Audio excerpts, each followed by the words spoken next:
Sveiki gyvi jums, sako Baltikum televizijos laida skirta sportui, žinoma, vakarų sportas. Vasarą visuomet sumažėja varžybų, tačiau mes didesnį dėmesį galime skirti pažintims ir įdomybėms. Kaip ir bus šioje laidoje, kurioje matysite Žemaitijos futbolo derbį. Gargždų Banga aiškinosi santykius su Klaipėdos Glestum.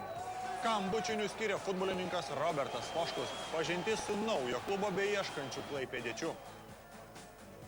Jūsų dėmesiui dar viena nauja sporto šaka – šaudymas į lauko taikinius.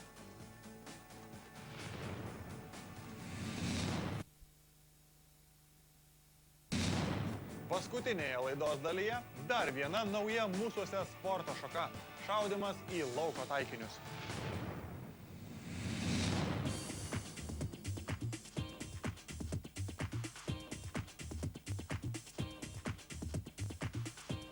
Pastaruoju metu pasirinkimas, kuo būtų galima užsiimti laisvų metu, tapo labai platus.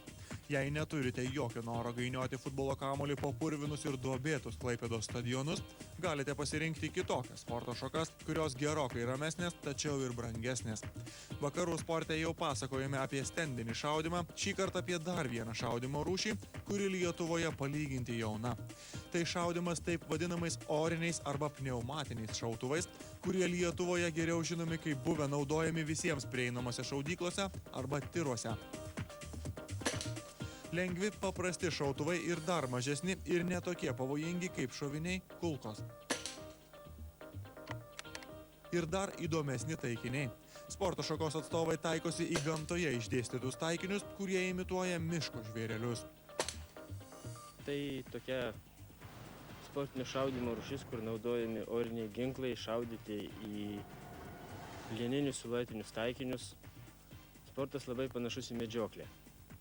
Tiesą sakant, šita sporto šaka yra gimusi Jungtinėje karalystėje, konkrečiai Anglijoje, prieš maždaug 30 metų, kai medžiojantis oriniais ginklais šauliai sugalvojo, taip sakykime, laisvalaikiu praleisti, pamedžioti negyvus, netikrus gyvūnus, taip sakykime. Sporto šakos gerbėjai pripažįsta, jog nuo tarybinio senojo gerojo tiro skirtumų nedaug. Tačiau pats didžiausias, jog šaudoma atviroje vietovėje. Pagrindinis skirtumas, kad tyrė buvo šaudoma atvirais taikikliais į vienoje vietoje žinomo atstumu esančius taikinius.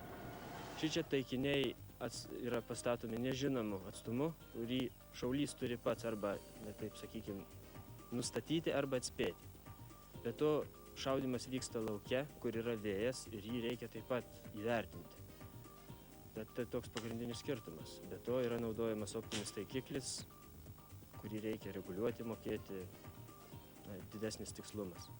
Galima ir taip pavadinti, bet čia toks tarybinis tyras, tai nieks negalėjo turėti savo šautuvo. Čia dabar gali kiekvienas Lietuvos pilietis įsigyti savo šautuvą ir jį tobulint save ir šaudyti.